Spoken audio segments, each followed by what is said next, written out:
Let's see. Let's start with, well, do A9 before it closes. I guess I split them up, didn't I? So on today's date, there is this SD read. So this is, look, well, I got to log in. Great. All right, open that. This is a little Arduino code for reading from the SD card. So say you've right. All right. So none of that's what I wanted to happen. There we go. It's so that you have created a file and it's on the SD card. And one thing you can do is you can take the SD card out, put it in your computer, and just read the file because it creates text files. So you could just read it that way. But if you don't want to, this little SD read basically just goes in. Actually, this one is, this is not SD read. This is another piece of code. I guess SD read got hung up in the, it got saved in a weird location or whatever because of, I can't log into Moodle for some reason. Not sure what it's doing. That's okay. It doesn't know. Well, what SD read, whenever we can get to it, is it will read whatever file you have on the SD card. So it's just a test type thing, and you can use it as a base for if you do want to read something off the SD card. You'll have some times where we want to store information on the SD card. You'll have some times where you want to store and record the information simultaneously. So maybe you want it showing up on a plot on your PC at the same time that it's being recorded or whatever. Doing all of that does slow it down. It does limit your sampling rate. We haven't really talked about sampling rate yet, but it will affect how often you can take a reading. And sometimes that matters. Sometimes it doesn't matter. It depends on what you're reading. Let's see if I can open this. I don't know. Yeah, I can open that one. All right. So this is about the thermistor. So on mine, you can see, and you probably already, if you already have a thermistor, you know, it's going to not focus very well, but right in here, I have not sealed mine, so I couldn't go put mine in water or anything. But yours, you do need to seal because one of the things you're going to do is calibrate it with room temperature, kind of cold and kind of hot water, so it needs to be able to be put into water. So in the lab over here, you have one way you can seal it is basically do what I've done here and then go dip it in liquid electrical tape. You don't want a super thick coating. The thicker the coating you put on the resistor, then the slower it's going to respond because it's insulated. So it's going to take longer for its temperature to change. So the thermistor, the part, you know, this little part right there is what it's going to be doing the measure. There's a little semiconductor material in here, like usually it's some kind of sintered metal, sintered oxide type stuff. So it's little particles that are heat formed together, I guess. And so they change it's a thermistor, so temperature resistor. So it changes its resistance based on what temperature it experiences. And there's two different kinds. There's one kind, NTC, so a negative temperature coefficient, and there's a PTC, a positive temperature coefficient. I think all of ours are NTC, so they have an inverse relationship. As the temperature gets hotter, their resistance goes down. So that's the negative coefficient. The positive ones do the opposite of that. As temperature increases, their resistance increases. So they're kind of like a valve for something gets too hot, it starts shutting down the current flow because it gets more resistant. So these are I'm pretty sure these are all the NTC type versus the PTC type. And so I've just built it in here. So I could not go in and like put that in water because even though I've got the heat shrink on the leads, it would still get in there and it would affect your readings, and eventually it would not work very well, probably some kind of corrosion or whatever. So you would want to seal this up. So you could dip the thing in the liquid electrical tape, let that dry, and then it's sealed up.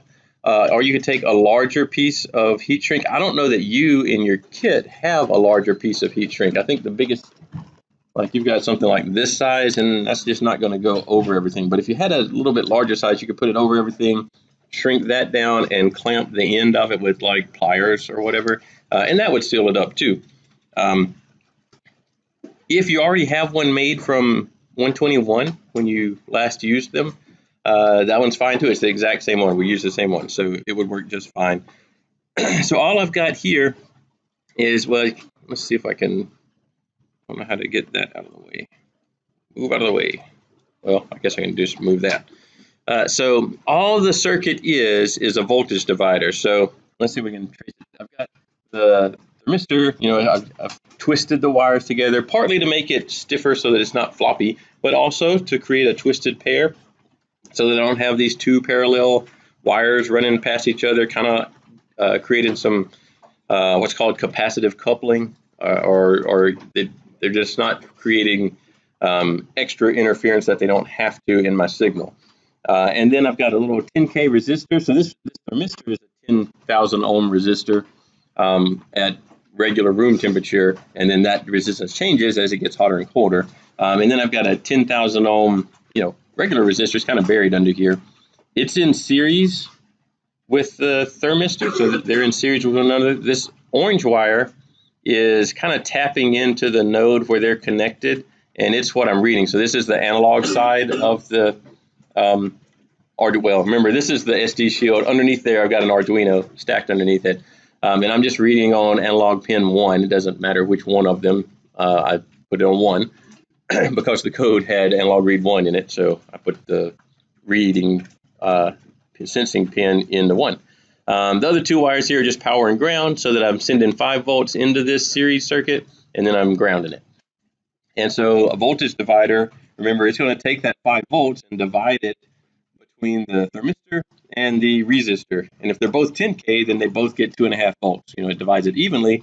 And then as the thermistor changes its resistance, that ratio is going to change by the same proportion. So if the thermistor goes to 5,000 ohms, the 10K stays at 10K. So then I've got a different ratio. They're not 1 to 1 anymore. They're 1 to 2. And so the voltage in those changes by that same ratio. So you could go through the math and do that, but what I read is I'm reading a voltage, but the numbers that get displayed, or if I display them or stored or whatever I do with them, they're not voltages. They are an analog to digital conversion of that voltage. And so let's go over here. So there's a built-in what's called an ADC. Oh, right in blue. Right in something more readable. ADC. So that's the A is analog, the D is digital,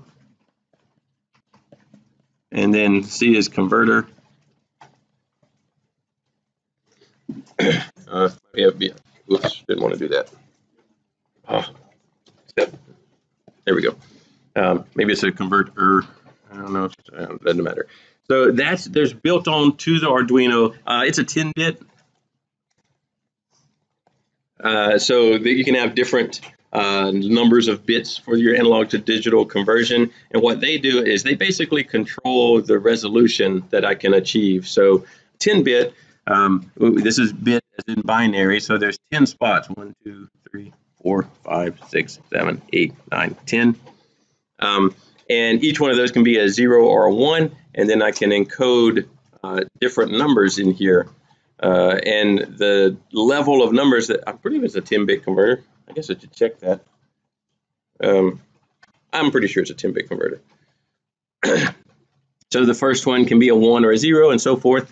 And each one of these represents, since this is a binary conversion, it's converting it from this voltage that is measured. It's comparing that voltage to a reference voltage. I have not set any special reference voltage, so it's referencing 5 volts. Because that's the base voltage of the Arduino itself. You can change that reference if you need to, but without doing anything special, it's defaulting to 5-volt reference.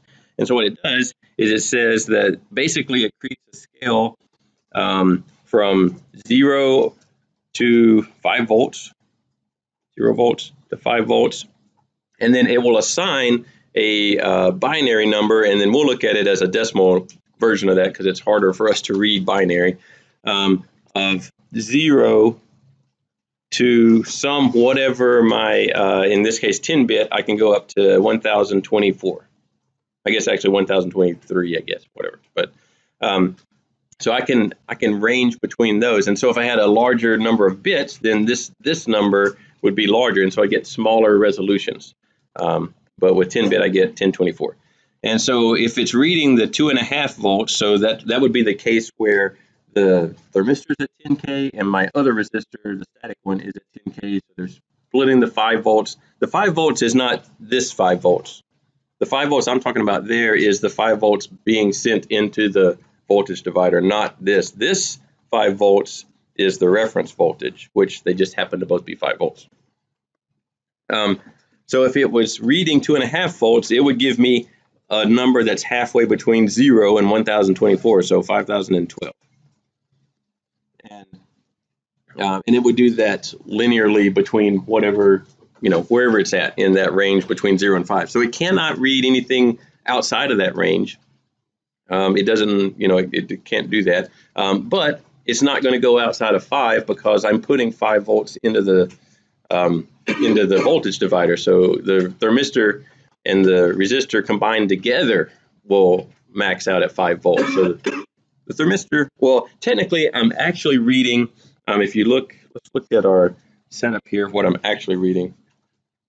Yeah, right here. So the tap or the pin that I'm reading is this orange one right here at this node. It's reading this node to ground, which ground is over here. This green line is ground. So it's actually reading the voltage in the static resistor. And I'm doing that because this particular thermistor is NTC, so it doesn't change the same direction that the temperature changes. So I'm reading the other side of that so that as temperature increases, my numbers that I'm reading will also increase. So it just kind of makes more sense. So it's super simple to build this circuit. The code for this is also simple, and it should be in here somewhere. Let's see. It's in the PowerPoint itself. All right, good. So let's go back to PowerPoint.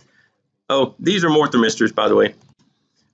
Probably all of this is stuff that I've talked about. You can look through that if you want to. There's the NTC, PTC part. Basically there's its base resistance. It's plus or minus 5%. I didn't go measure mine at room temperature with a multimeter to see what resistance it is. I didn't go measure the static 10K resistor to see what its resistance is. Here's the data sheet for it. Let's see if we can look at that. There's at least one, there's many, but there's at least one important piece of information in the data sheet. So let's see. You got a lot of like dimensions here if you needed to know those kind of things. Ours, I don't believe, are the enamel coated ones. I think we just have plain old bare wires. Let's see. B value right here. This B value can be used to, there's another equation. Let's see, do they give the equation in here? They may not, because it's a kind of standard equation. I don't know. I'm having a hard time seeing this stuff. Yeah, I don't see where they give you the actual equation, but I'm sure we have it in here. Let's see, somewhere. Let's see if I can find it. Maybe it's not in here. We'll come back to all that.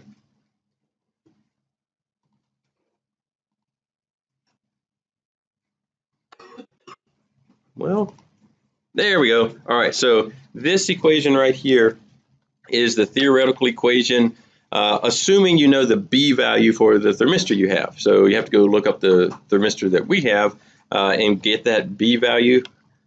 And what it'll do is it will theoretically go in and calibrate, for lack of a better word, but it'll give you a way to calculate the actual temperature. T's the temperature, this will come out in Celsius, I assume.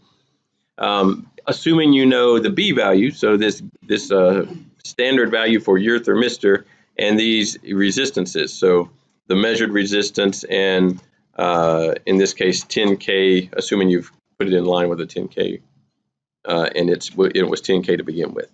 So you would have to, you might have to change R and R1 a little bit to match exactly what your thermistor is measuring.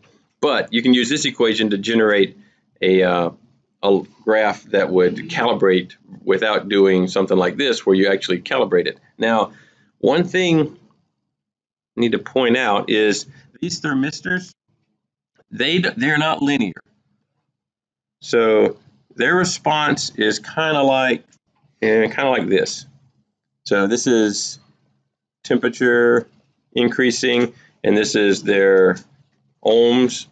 So it's not a linear line. It's not, it's not linear. Over small sections, if your temperature range is narrow enough, then maybe that looks linear or close enough to linear.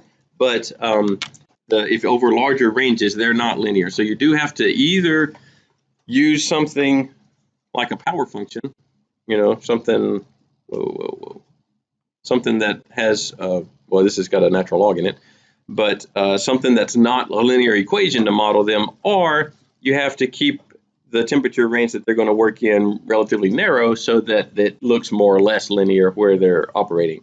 And then you can calibrate them with a linear line. Obviously, it's much simpler to code in a straight line than a curved line, but once you code it in, it's not that big a deal. The code is handling it for you. So just realize that they're over larger ranges, they're not linear. They are a nonlinear function. And that's also why this equation here is useful. Let's go back to where we left off. Let's make sure we didn't leave out anything. We talked about that. Let's see, we talked about that. That's where you can get the data sheet. That's where I got the data sheet from, was on that page.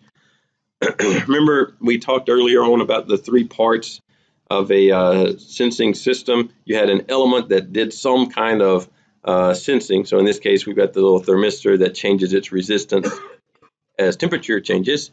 You modify the signal somehow, because you can't just look at this thing and get meaningful information. You got to plug it into something, and then you've got to take that number and convert it over to something that means temperature, and then you have to display it somehow. So you hook a gauge to it, or in our case, you send some data to the serial monitor or whatever. Here's just a wiring diagram of the setup. So there's the little voltage divider, the thermistors here on top, and the 10K resistors on bottom, and you can see they've plugged it into analog pin 1, and then you've got 5 volts coming in from the top, and then it's grounded on the static resistor side. And you're going to plug it into the SD card shield, not the Arduino, because you got the SD card sitting on top of the Arduino. Here's a very small but piece of code.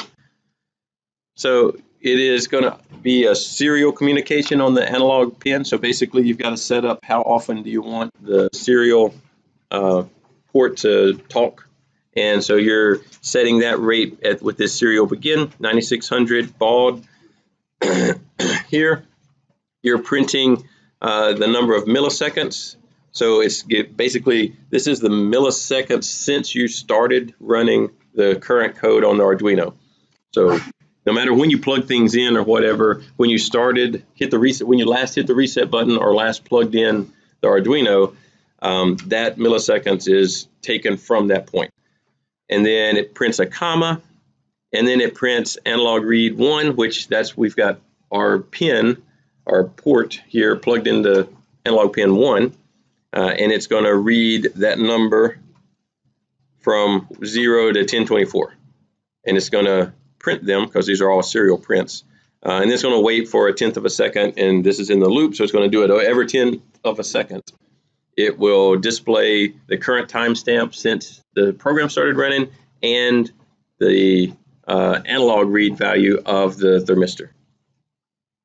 So it'll just fill up your screen with a column or 2 columns of numbers separated by commas. This is nothing but Ohm's law for your voltage divider circuit. This is basically this V2 equals Vs. That's basically equation for a voltage divider. Because that's all you have. You have two resistors in series. That's just a voltage divider.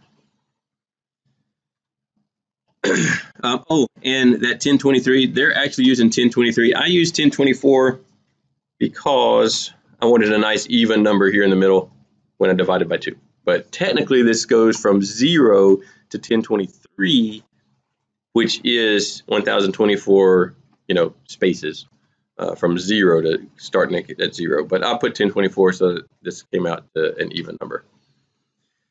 So that 1023 is actually the correct number to put in there. You've actually done this calibration before in 121, and it's the exact same calibration. You get 3 temperatures of water. You get something that you kind of trust its measurement already. So here's just a digital thermometer, and you put your thermistor alongside the thermometer, put the water in there, take some readings, and average them together, and you get these two. Now they're actually showing resistance values. You're going to plot, I guess you could calculate the resistance values, or you could use a multimeter to do that, whichever way you want to do it. Or you can convert them over to straight to temperatures, using the B equation.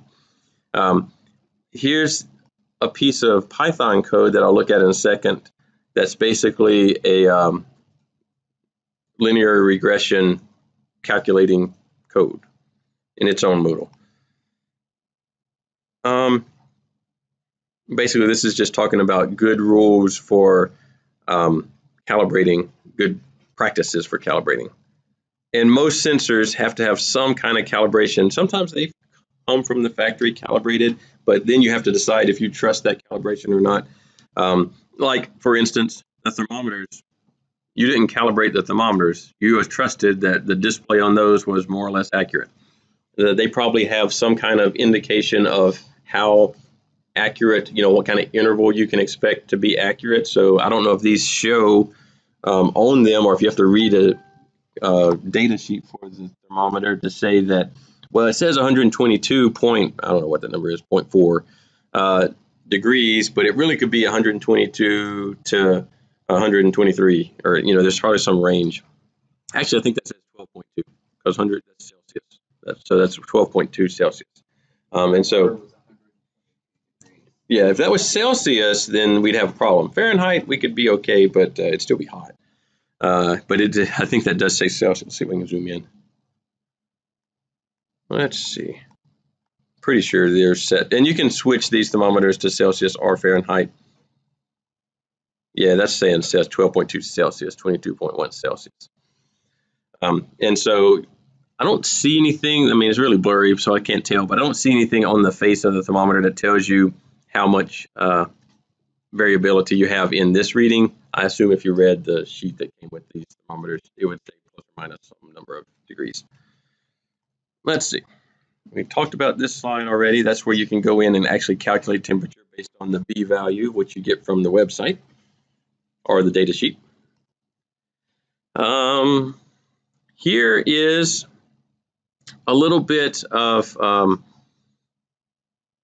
getting Arduino and Python to work at the same time. So this graph over here that, well, you can't even see it, but if you're looking at it on your own screen, there's a little plot over here. This is from Python, and then obviously you got Arduino running over here. So it's a little bit tricky to get those running together because the order you do things does matter, because your Arduino is going to use COM, I don't know what, 5 or whatever it assigns it to. It's going to assign it to a COM port, and then you have to look at that COM port while it's running with the Python code. So if it's not running, or if it's already taken up, like the Arduino is talking to it, then the Python can't look at that stream of data, and so you'll get these unavailable messages. Or if you start running Python first, telling it to look at COM5, and then you try to load up your Arduino code, it's going to say that access is denied because something else is already using COM5, and it'll just be the Python code running. And so you do have to get these, and we'll hopefully be able to do that in just a second, to get the right order of events to get your Arduino to start spitting out data. shut that down, and then get the Python code that you want to see that data. So there is a little bit of order of events that has to happen for that. This is just talking about, you can't even see it. Yeah, actually, you can't see it now. But this is just talking about the plot that is going to be generated by Python. Here's some just good soldering. You want a good connection. These are a good use of the helping hands things, because if you try holding these with your hands and soldering, they get really hot, even way, down the line, because all that heat's being conducted everywhere along that wire. So helping hands really do help out. Flux will help out on this too, to get this solder to flow between the joint. There's, I don't know what actually you use to heat shrink them. Is there a heat gun in the lab over there? Yes. There is. All right, so that heat gun will be fine. On these heat guns, make sure they get very hot. You control the temperature by opening and closing these vents right here. This little silver slotted disc. You can rotate it to either open the vents to let it cool off, or close the vents to let it really heat up quickly. When you are finished using the heat gun, open the vents back up, and this switch has a cool mode where it basically turns the heating element off, but it keeps running the blower. Let it run on cool for a little while. It's generally not good for these type of things to go from extremely hot to off instantly. So it's usually better to use them to cool themselves down. So open the vents back up, turn the switch to just cool, or just blow, where it's just blowing air. Let it run that way so that the output here is not very hot, then shut it down. Also, not very good to let this thing be on hot with the vents closed for an extremely long amount of time, because it gets really hot and it can self-destruct, basically. So kind of some care for that. There's a little picture of what you might want this thing to look like when you're done. If you use the liquid electrical tape, you don't need a giant coating of this. You just need it to where water can't get in there when you dip the thermistor in the different temperatures of water. And the thicker you make this, obviously it's more insulated, but it's more insulated from temperature also, not just from water ingress. So if you get a lot of this on here, it will make your thermistors respond slowly. And we can actually see some of that in our data. Let's try to get all this stuff running. All right, so first, see if I can find, maybe I closed it. No, I didn't. Still in there. All right, so here's serial begin, print milliseconds, print a comma, print analog read. This particular order is necessary because the Python code that we're going to use expects a timestamp, a comma, a analog read value, and then basically an end of line and another set of that stuff. So it expects that set of data to come in. And if you, for instance, if you didn't have the comma in there, then it wouldn't be able to parse through the data and plot it correctly. Or if you did, I don't know, maybe you create a different version of this code that goes in and does timestamp, comma, analog read, comma, temperature. Now it's got another piece in there that it's not expecting to see.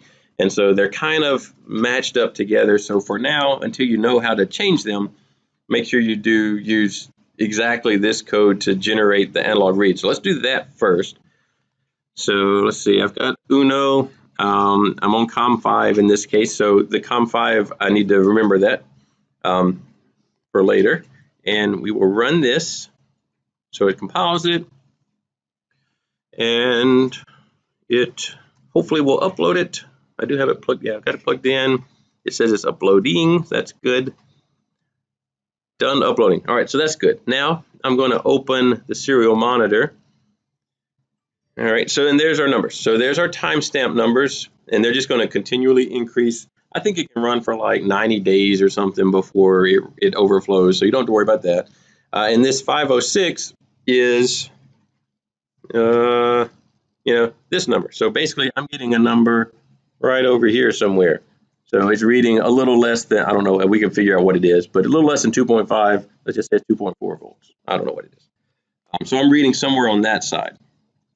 And let's go back. There it is. And it's pretty stable. You know, every now and then you get a 507 coming through, but I'm reading relatively quickly, every 1/10 of a second.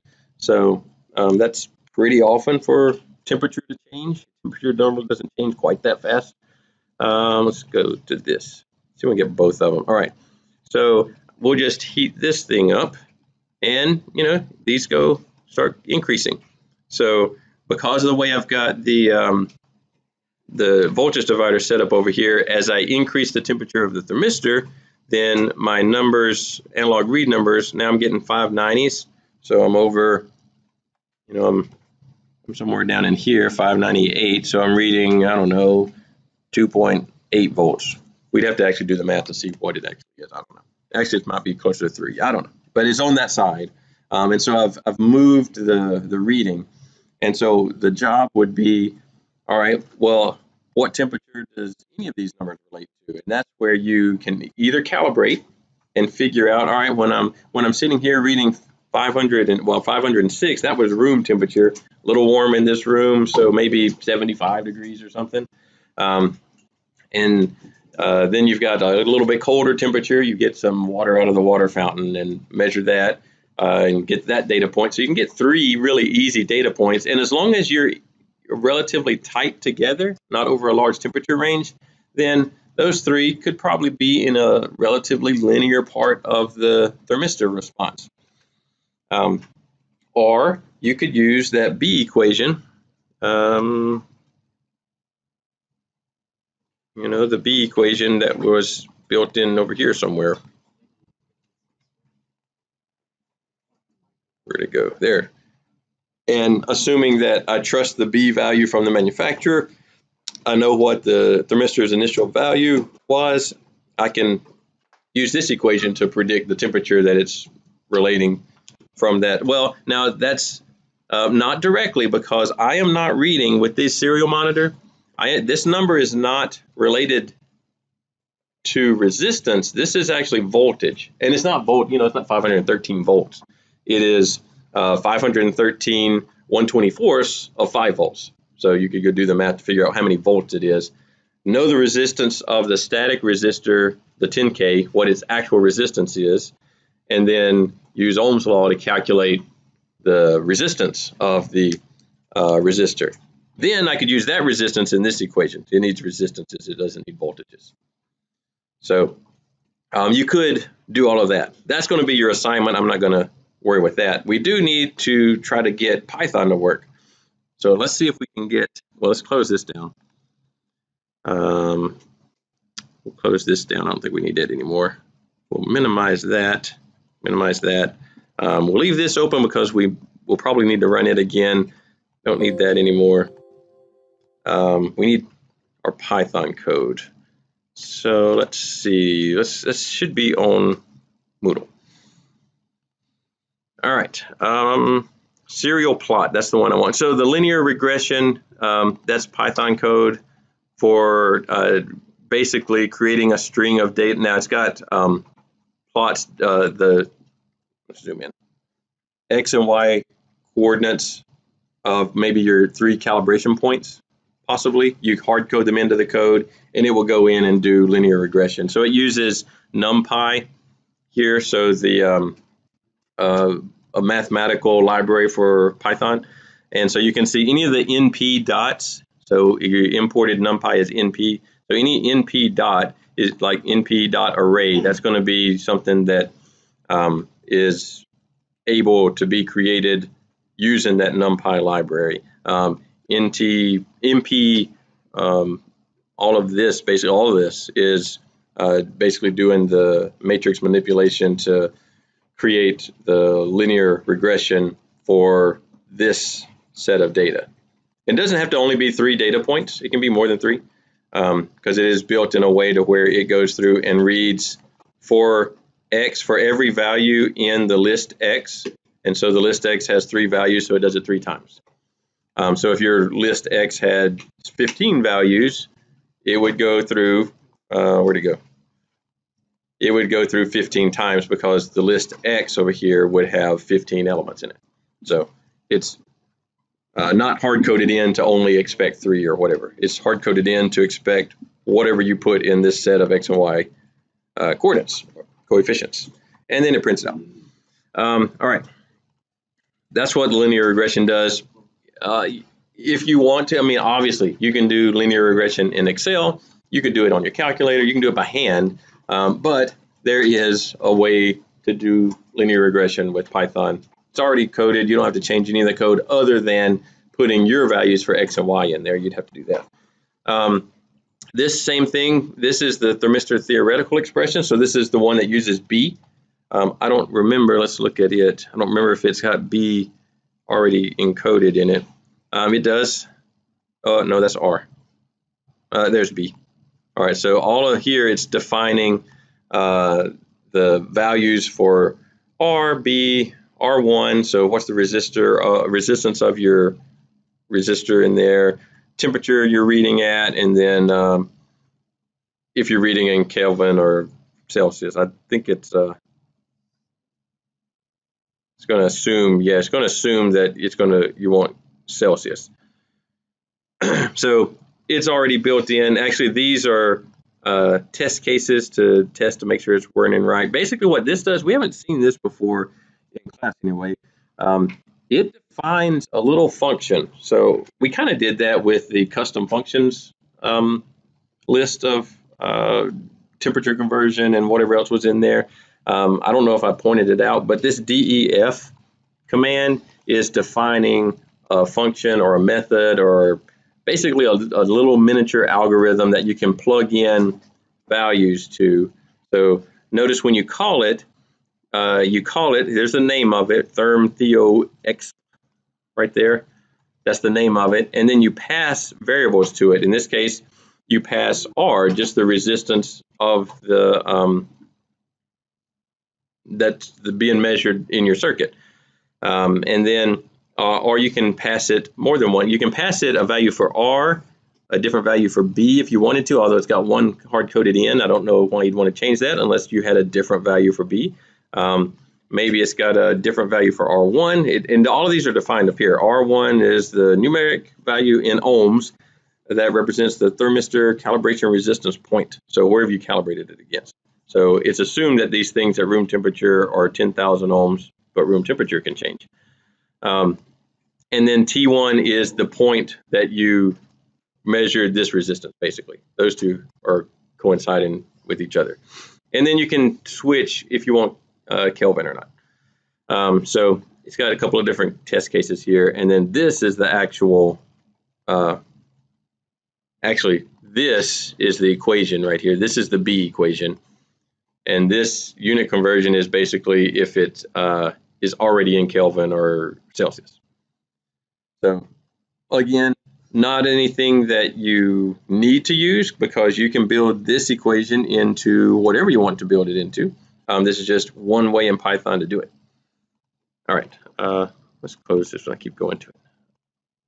All right, this one, serial plot, that's the one we actually want. All right, so this is going to be Python script. Let's look at it in Thonny though, so it's color coded. So let's get that going. Oh, that's not what I wanted. There we go. I think I searched for it versus searching my computer for it.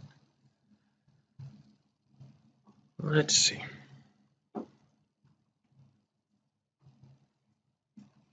All right, it's over here. Do I already have it? Yeah, I already have it built. It's already in there. This is it. All right. So most of this is comments. You know, you need to read through the comments in any kind of code that you didn't write, even stuff that you wrote. If it was long enough ago, you need these kind of comments. But this does talk about, now it says one thing. It says simple serial data.ino. INO is Arduino sketch. And I think ours is actually called simple Arduino data.ino. So don't get confused by that. I think this is a different version of the same Arduino code we just ran to create the string of data. let's see, you might have to import some libraries. So the serial library, you probably, I mean, that one's built in. I think you've already imported PyPlot because you've done some plotting before. You probably have not imported DrawNow. So DrawNow is a special library that is going to let us draw on the fly versus what we've been doing, where we populate a plot with a bunch of data, format the axes, put a title on all that stuff, and then show the plot after all that's done. DrawNow will let us put a plot on the screen and draw to it on the fly. This one's different also. It says from, these others are what we've been doing: import serial, import PyPlot or matplot lib from PyPlot as PLT. This one's different. So from DrawNow import asterisk. So this actually does the same thing as import serial is doing. It's just a different way. So the asterisk means everything. So import everything from DrawNow. But there are times when maybe you only want a specific function from PyPlot or from serial or from DrawNow or whatever. So you can do things like from DrawNow import and just that one function versus importing everything. So it just saves a little bit of overhead on importing all these libraries into your code if you know you're not going to use all the functions built into the library. This one imports everything, but there are different things you could put. You could put specific items to import. It sets up two lists, T and AR, so time and analog read, and they're empty. Here, this is important. So this is setting up the Python serial communication rate. So remember, these things that we're doing now are just pure serial communication. They're not the special SPI or I2C or TWI, or they're not any of the special ones that have a clock with them. So you have to make sure that the data is being spit out at a known rate and read at the same known rate. If those two rates don't match, then you're either going to skip some data or you're going to get some blanks in your data or whatever, or it just won't work. So what I've done here is COM5, that's specific to mine because when I ran this, I don't know if you can see, but down in the, well, I can see it this way. Tools board, I'm on COM5. So yours may not be on COM5. It's just going to be on the, well, I don't know what number it is going to be on. It's going to be on some number. It depends on how many USB things you have plugged in and what it decided to assign to the Arduino. So those have to match.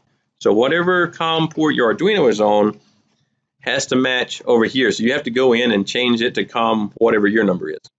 The 9600, that has to match with whatever rate I set up this serial communication to begin with. So I started it with 9600 baud here. So I need to be reading at 9600 baud on the Python side. So those numbers have to match. This is PLT, so that's part of PyPlot to make it this interactive thing. Here, this is all just making the blank graph. So it's just setting up axis values and labels and colors for things. Actually, I don't know if it's got a color. Yeah, there's a color, a circle, a red circle. It's a circle, or I don't know. That's the symbol for it, though. It's red, I think. And then here, while true, basically that's the same thing as void loop in Arduino, more or less. It's doing the same thing in our case right now, anyway. So while the serial is not equal to 0, so while I'm still setting up the serial port, then just don't do anything this loop. Wait and try again next loop. But assuming I've got the serial communication going, then it'll start doing this stuff. And it's going to, all right, so this one, read line, that kind of gives you a clue that, all right, well, the SER, that's serial. So I'm looking at a serial stream of data somewhere. I'm going to read a line, so that's one line. So is it still running? No, I quit it from running. But when we had the monitor, the serial monitor running, why don't I just click on it? All right. You could see, it would print a line and then skip down and print another line. So it's going to read one of those lines. It's going to decode it. UTF-8, that's one of the encoding schemes for Unicode. And so that's the one that is being generated by the Arduino. And so it's just basically a formatting. It's basically what language to read it in would be a thing. Strip is going to strip off any empty spaces. So if it had some white spaces in there, it's going to take those away because you're not interested in those. That is going to be stored in this variable called Arduino string. So basically one line from the Arduino serial monitor. Or, well, not from the serial monitor. We can see it on the serial monitor, but from the serial port. And then data is going to take and it's going to split based on where the comma is. So remember, we put a comma right between the analog read and the timestamp. So based on where that comma is, this is one of the reasons why this Python code expects this format from the Arduino, from the serial string, because it's looking for that comma in order to split, and it splits it into data, and then time is the first element in that data, because remember it puts the timestamp, comma, the analog read value. So, and it's going to say that, hey, time is the float value for whatever is in position 0, so whatever is left of the comma, and then analog read value, that's a variable name, is going to be the float of whatever was in the second position, so whatever was on the right of the comma. And then these two, remember T and AR, those are those empty lists that we set up here.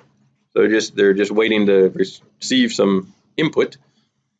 And here is where I append the current thing that's in time and the current thing that's in analog read. So I append the current timestamp to T, and I append the current analog read value to AR.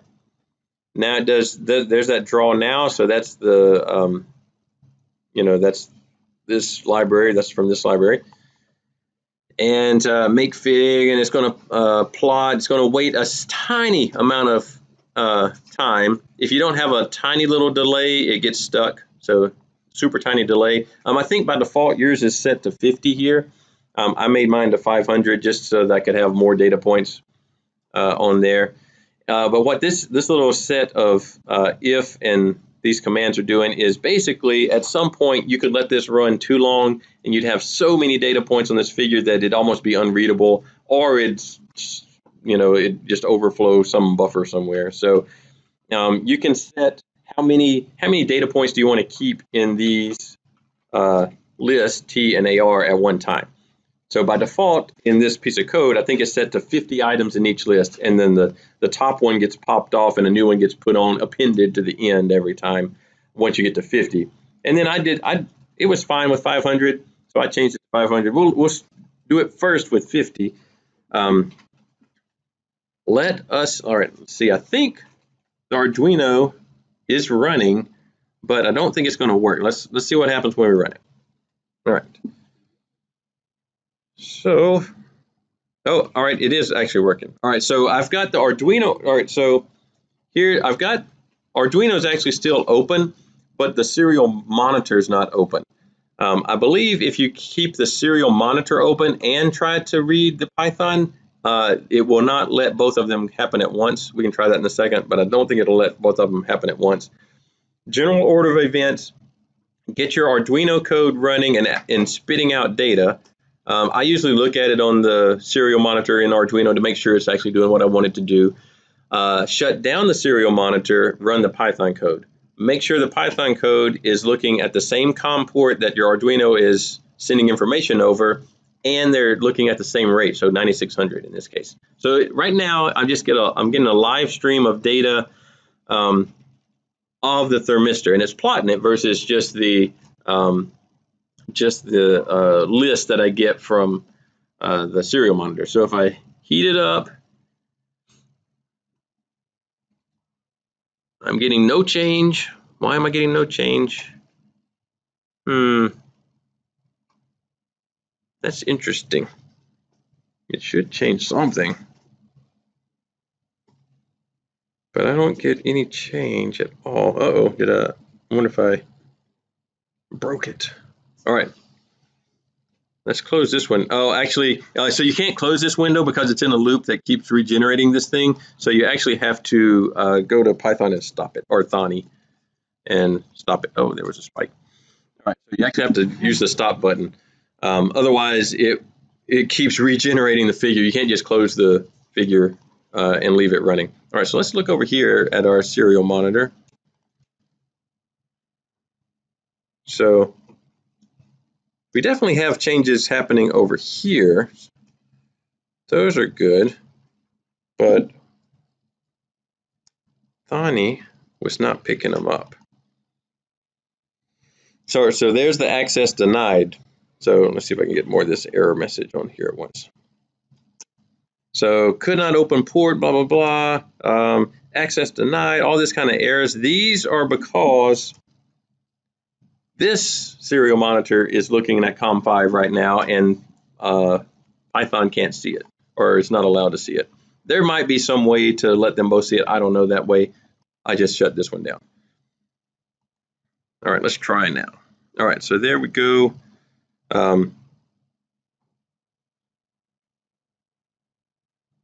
But it stopped for some reason. Out of range. Did I change anything? I don't think I changed anything over here. Change that. Oh, all right, there we go. So here we've got, now these spikes here, if you look at the numbers, this is 530, this is 529, 528. So these are not really what you think they are. But I'm still not responding. Yeah, that's very not right. So, oh, it's just got a really big delay in it. So there's a really big delay. Maybe, oh, you know what? I bet it had to fill in this buffer before it actually started doing anything. But there's the graph of when I actually started applying temperature to it. I'm not sure why there's so much delay. I didn't have that delay before. It might be partly because I've got a screen capture running, projector running, and the camera running. So it might be I've got too much going on right now. Is giving me a lot of delay because I didn't have that amount of delay when it was just the computer running and Arduino. I might have too many other things going on at the same time. All right, so, but this shape is important. This little shape over here is where I let go of it, and I didn't know that it was actually doing anything. And now I've let go of it.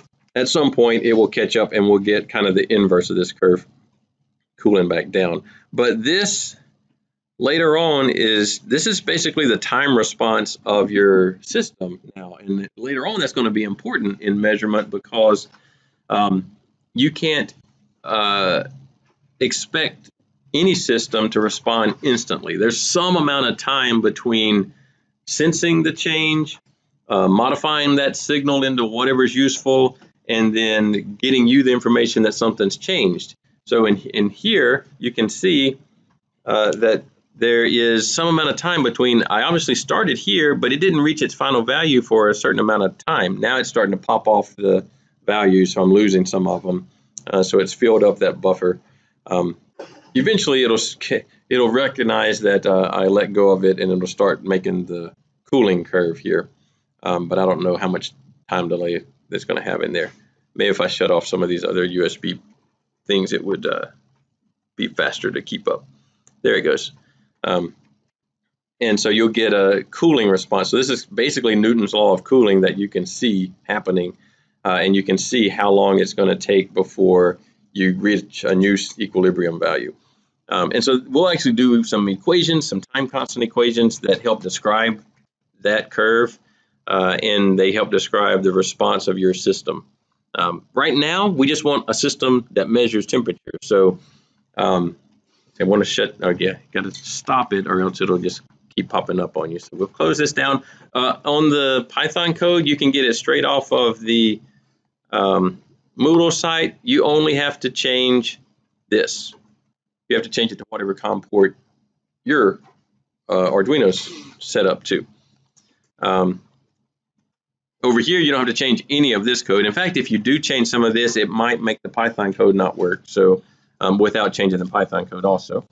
And that one is, it's actually called a simple Arduino. I think it's what it's called. Let's get some of these. Well, it's whatever you called it. It's written in the PowerPoint, so you have to type it in. Let's see. you've got some, let's go back to here, class 6, I think. All right, homework 2. This is due, hopefully you've been working on it, this is due Thursday. None of this is related to the thermistor, though. This is all things that you have pretty direct examples on how to do. So these are just answer this. There was a little bit of confusion on this one. These are actually, this one, the word 1 over here is actually a hyperlink. You just have to kind of hover, depending on how you open it. So mine open in Word. Hover over it, control click, and it'll send you to a specific GPS sensor. So it's not like just random GPS sensor. Hover over this, control click, go to that link, and then answer the question about that GPS. Now, the only thing here is this TWI. That is another term for, I can edit, it's not going to save it edited there, but I2C. So I think most of these data sheets don't use TWI as a acronym. They use I2C, and they're the same idea. I2C is just a fancier version, I guess, but two-wire interface or I2C are interchangeable. So when you see I2C on any of these, TWI is the one of these that's the same. These problems are basically the Python code that we did in class last time with these numbers. They were in the PowerPoint. I think I wrote the code on the fly, but it was from the PowerPoint. And so I think this one we did a multimeter measuring voltages, and here it's a motor doing RPMs. And this is basically the same thing, except you're plotting also. So you need a pie plot. Systematic error range, blah, blah, blah. That one you're going and looking at some data and plotting it. That's just, how do I want that turned in? All of these, so all of these are going to have a PDF of your homework. So I want them all. I want if you had to write a Python code, I want the little copy paste of the Python code and then copy paste of the output.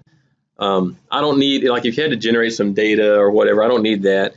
These first few that were questions, basically, you know, number 1, A, and then whatever your answer is. So these don't have to be any kind of special format for these. These can just be answer the question type thing. And then these, I want your little bit of code, and then the output, which in this one is going to be like 2 lines of output or whatever.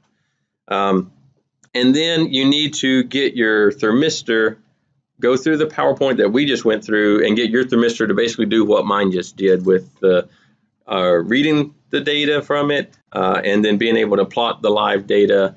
And we'll start with that on Thursday. If you're still unsure if your SD card is working, check out the serial write and serial read. So serial write is on class 6, and today's class has actually not 7. We're on 8. I don't know why I called it A9 if we're on class 8. Oh, it doesn't matter. And SD read would also check out if your SD card shield is working. And they're already pre-written, so you just run them to see if they work. Okay, I think, and that gives you, you basically have another hour or so if you need to go over to the lab and solder anything, or if you need to ask a question or whatever. So I think we're good for today.